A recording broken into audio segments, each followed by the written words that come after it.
Deux pros des pros sont à l'ordre du jour aujourd'hui. Il s'agit en question du Infinix Note 50 Pro et du Redmi Note 14 Pro. J'ai eu à tester ces deux smartphones que vous voyez et aujourd'hui je vous partage mon retour d'expérience. Côté Infinix, le Note 50 Pro a un design épuré, bord arrondi, très élégant et il a un poids imposant de 198 grammes.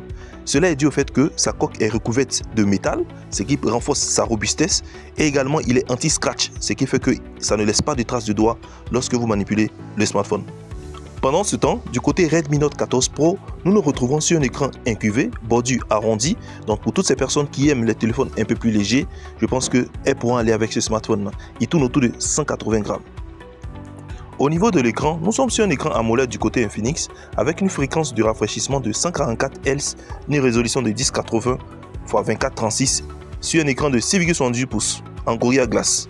Du côté Redmi, nous nous retrouvons sur un écran AMOLED également avec un taux de rafraîchissement de 120 Hz sur un écran de 6,67 pouces, un peu plus petit, mais toujours avec la technologie Gorilla Glass.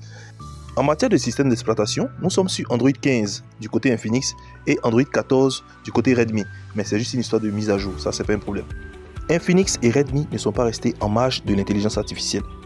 Grâce à Folax, l'agent IA de Infinix, vous avez la possibilité de faire de multiples choses avec l'intelligence artificielle, telles que résumer une page web en posant simplement les deux doigts, transcrire en direct des appels lorsqu'un correspondant vous appelle et que vous ne comprenez pas la langue.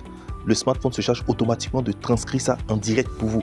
Ou également de pouvoir faire de multiples choses, gérer la batterie avec l'intelligence artificielle, résumer des documents, résumer des réunions. Et c'est simple, c'est le One Tap AI, le bouton d'allumage où vous dites simplement Folax pour lancer.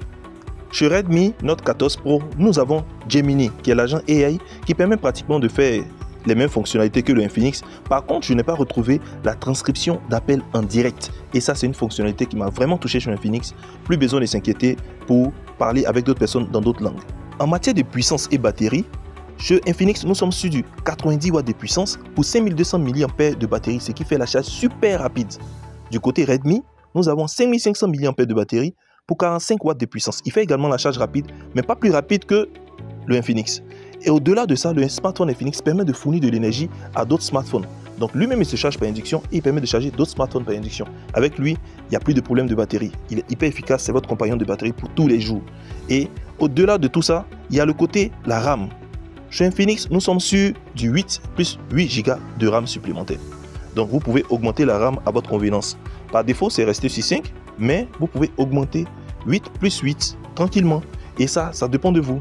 Du côté Redmi, nous sommes sur une mémoire qui est cadencée à 2,2 GHz avec 8 Go de RAM plus 4 Go de RAM supplémentaires. Donc chez Infinix, on a 16 et chez Redmi, on a 12 Go de RAM. J'ai bien aimé les photos prises par le Redmi Note 14 Pro. Il fait de très belles prises parce qu'il a 200 mégapixels de caméra. Par contre, chez Infinix, nous avons 50 mégapixels de caméra. Et les deux, en fait, ont cette possibilité de pouvoir effacer, grâce à l'intelligence artificielle, des contenus au sein d'une photo qui a déjà été prise.